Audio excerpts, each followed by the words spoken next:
that we find that the PIAAC survey is only administered every 10 years for most of the countries, and that has to have an effect, kind of a policy effect or whatever, a benefit that comes out of it. Maybe for researchers like us, it's very beneficial, that's clear. But maybe also for policies within countries. You've just heard that policy borrowing takes place and is one of the effects of the PIAAC country comparison.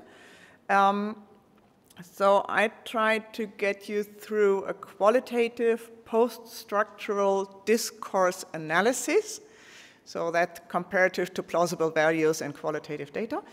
And we used the "what's the problem represented to be" approach by Carol Bacci, that's quite common for qualitative researchers. So we understand that the problems that are there are not necessarily given, but constructed by speakers and participants of the discourse. And that's different to countries, within countries, and it's also different in comparison to what's in the data. So I will kind of briefly explain the WPR approach by Carol Bacci, build on earlier research, explain the corpus for the discourse analysis, and surprise, the countries we currently cover are Chile, Germany, Israel, Ireland, Portugal, Switzerland, USA, Canada, and England. And I cannot cover all of them in this presentation, so I'll jump kind of between countries and come to the question what is not represented and some implications for let's say round 3. So what does that mean, what the problem represented to be? The approach is a tool that was intended to facilitate critical interrogation of public policies. So it comes from policy studies, it's widely used in adult education and policy studies in adult education. And there is no overlap of the two bubbles. You know, adult education researchers have met last week in Prague, and PIAAC researchers meet here today in Mannheim, but there's nearly no overlap except like 2 or 3 people. And that's something I find scary. So WPR approach was constructed to come up to consider policies and policy proposals, but for this analysis we used the PIAAC launch, the press releases. So the questions these 6 questions form the technique on how to interrogate policies or discourses, discourse corpora. And the first question that we also applied is, what is the problem represented to be in the discourse? But we also used question number 4, what is not represented? There have been several researchers using and applying that approach for PIAAC data, also Marcella Milana, Palle Rasmussen, Virginie Theriault, and Margarita Calderon, that has been applied for Chile and Canada and Denmark, Poland, etc. So I just give you one example. There was a non-shock of PIAAC in Denmark, a paper provided by Pia Kort and Anna Larsson, published in 2015. And they analyzed how the PIAAC results were covered by the media. And they find that adult literacy is consistently seen as the problem in Denmark in the first cycle. And adult education is scarcely mentioned as a solution. And spoiler, this holds true across all 9 countries that we have under consideration here. And adult education is also not considered to be a problem. For example, low participation rates or Matthew principles is also not considered a problem in the media discourse. And this is something I find disappointing. And of course, all adult educators are disappointed about that, so we checked what happens in 9 countries after the new release of the second cycle.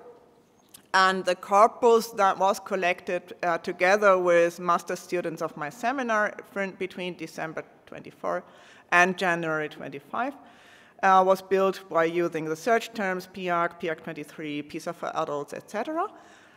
We discussed the initial findings in the seminar in 3 sessions, verified the sources, and a research intern, Kim Petersen, collected all the discourse parts, like mass media coverage, etc., and downloaded everything using the MaxQDA web collector. MaxQDA is a qualitative research software, so we have all this.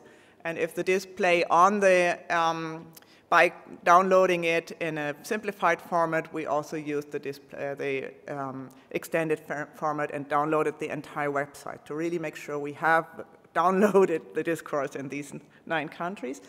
And it was categorized by country and speaker. And the first category is press releases by ministries and national project management. That took place in all of the countries.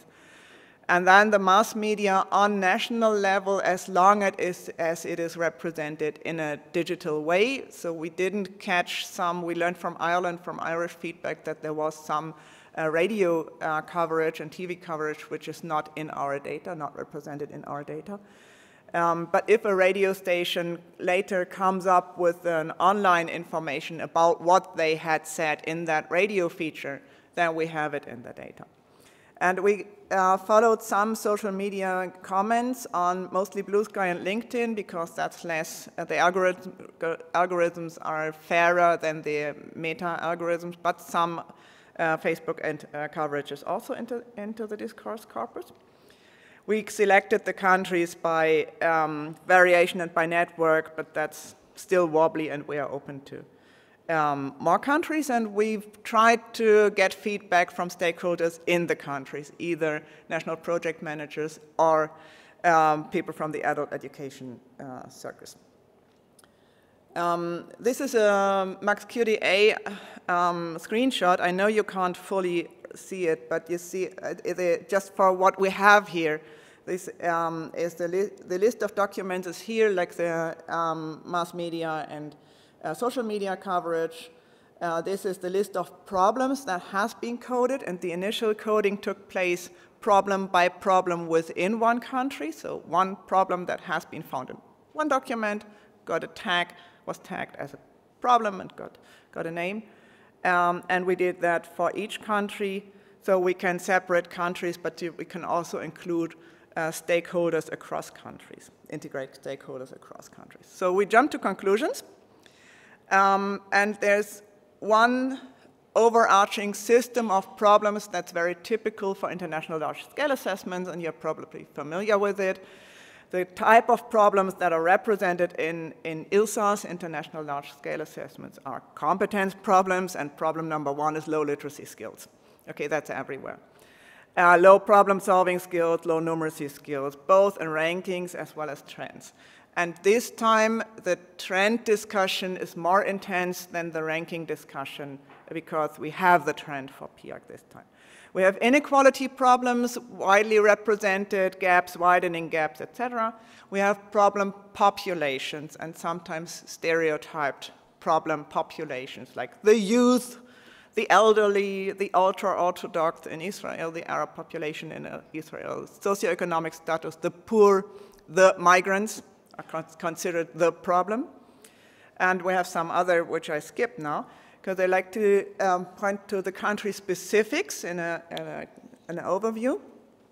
There are country-specific discourses that are completely different, and I did not know that. So we did not code Canada first, so this list is alphabetical, but we did not code Canada first, so we were surprised to see a silence in the mass media coverage in Canada, which actually really didn't take place in 2012. There was huge media coverage, huge policy engagement, etc. So there was silence.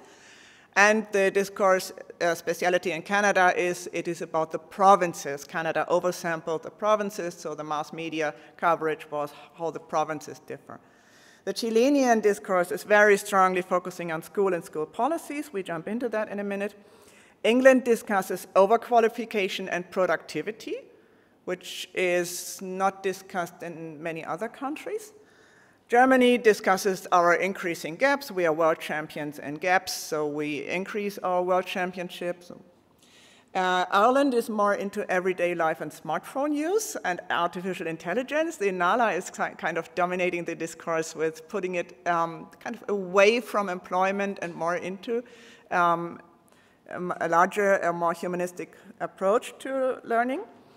Israel is discussing the Arab and the ultra-Orthodox population. The Israeli media is discussing that because the findings show they lost a lot of points on the literacy scale. Portugal discusses that there is not a continuing increase in data, but also has a ranking position and not yet a second PIAAC to compare with.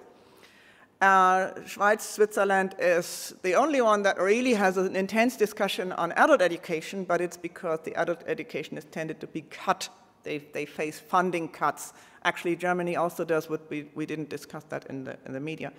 And the US is discussing presidential elections, at least when you look at what social media is saying. So, given that time is limited, I've mentioned Canada.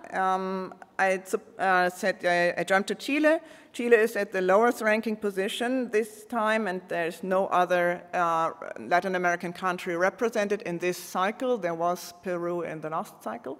And to the Chilean, the main discourse is on school, the school system, and school policy, and there is no discourse on adult education, lifelong learning, which is disappointing because Chile also participates in PISA, and PISA gives enough data for school policies.